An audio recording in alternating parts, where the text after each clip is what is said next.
Hello, Year 2. It is now our next English lesson. It is Thursday, the 7th of January.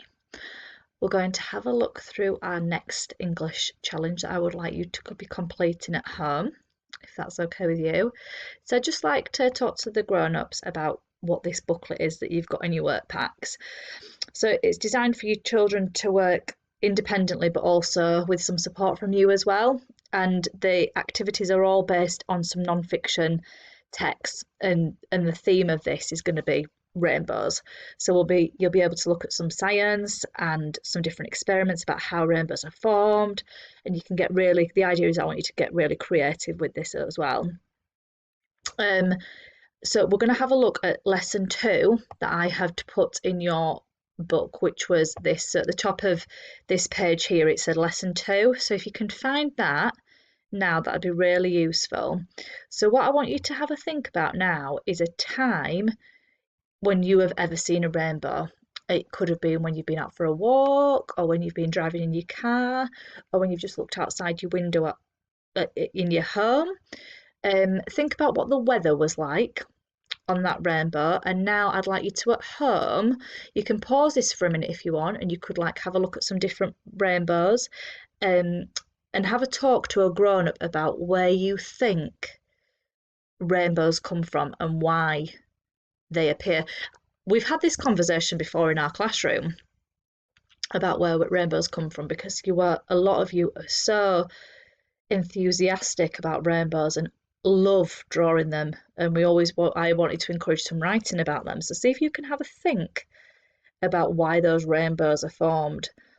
So we need to have a think about the colours that you can see. Are they always the same? Like, are they ever different? Do you ever sometimes see part of the rainbow? Because I know sometimes I don't see the full rainbow. I might only see part of it because there might be some clouds or something in the sky. We've just spoke about what the weather might be like, and you could if you don't know, you could just have a guess before you actually find that.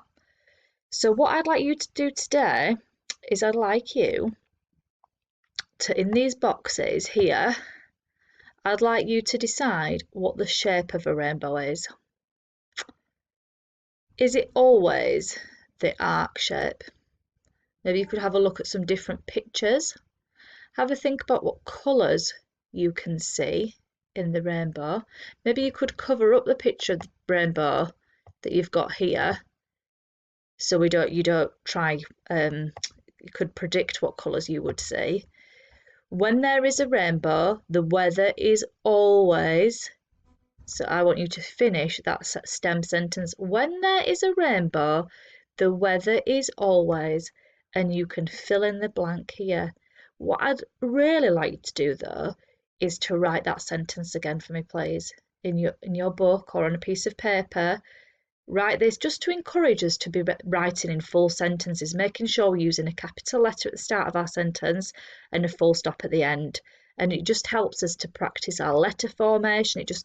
It just encourages that writing that we want to be doing all the time when we can.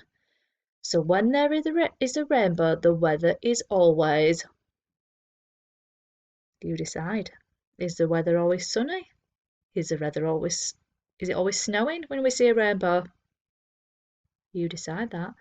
Rainbows appear when, so I'd like you to, maybe for the first part, you could just fill in the words here in each box. Then the next challenge is to write that as a full sentence. And a further challenge for people who want to try even harder is to add something more to that sentence.